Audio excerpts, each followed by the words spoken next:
बरियाई से बियाह करा था खड़ा करा के कहत हूँ कि हमारी सड़ुआई है। वाह इतना लोग बैठल बा के पूछल कि मीनाक्षी का लगेली। बरियाई से बताओ तुम्हें अभी झूठो कमार ढोल वगैरह पीटत हूँ। सड़ुआई नहीं धमान के का लगे ई सार लगे। अरे वाह वाह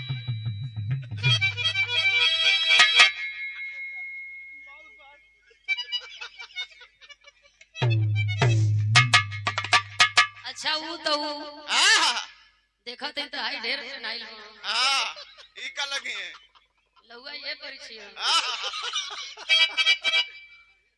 शुभ काम में देर किसी नहीं तैयारी में और भाई हो भाई तौलिया निकाली बेगवा में से देखा जा हम बोली ला ना लेकिन मुंह खुलेला तो फिर पटैबो ना करे ना। अब कौन जरूरी बाकी के का लगेला के का लगेला परिचय दे थलो सबकर सब लगेला। ये लोग मुंह में अंगुरी डाल के बोलवा संसार कहला के मतलब कि सारे दुनिया बा। दुनिया में केकर के बा केकर के नहीं खे ई जे जाना तो के जाने दो। प्रचार के लगे कौन काम इनके घर के लगे हमार वही रहे ले मशीन पौला तो प्रचार करत हूं तो पूछल भैया तो से बताओ बढ़िया बिरहा बढ़िया गीत बढ़िया नाचो आप लोगन के देखे के मिलल। हां नाचवाला ठीक लेकिन तनी गिरीश का कमी है तनी बा। अच्छा सब कुछ आप लोग देखिए ले कुछ बाकी ना बा। गाना भी बढ़िया हो गई बढ़िया डांस भी कर ले और का करूंगा कर लेला बियाह भी बढ़िया करावत हम लइका खड़ा करा के कुल बता गल बाकी ना बताऊंगा कि एक नंबर कोई गण हो। अरे राम हो राम अब इनके बन्ना को ले चला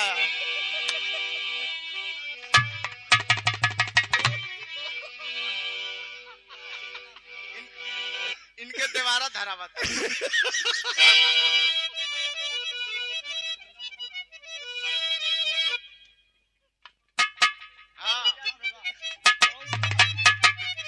भैया बोरा और ले ला एक आध को चला बन्ना पर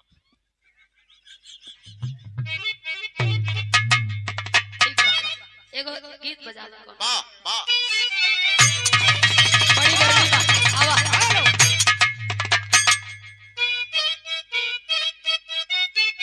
वाह ओहो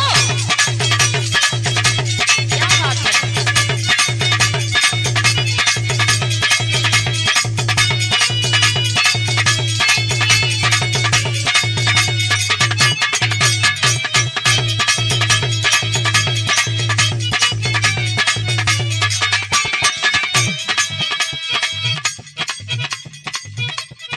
बड़ी नीमन गीत मास्टर बजावो तो ये कोनो लड़की कोनो लड़का के समझावत दिया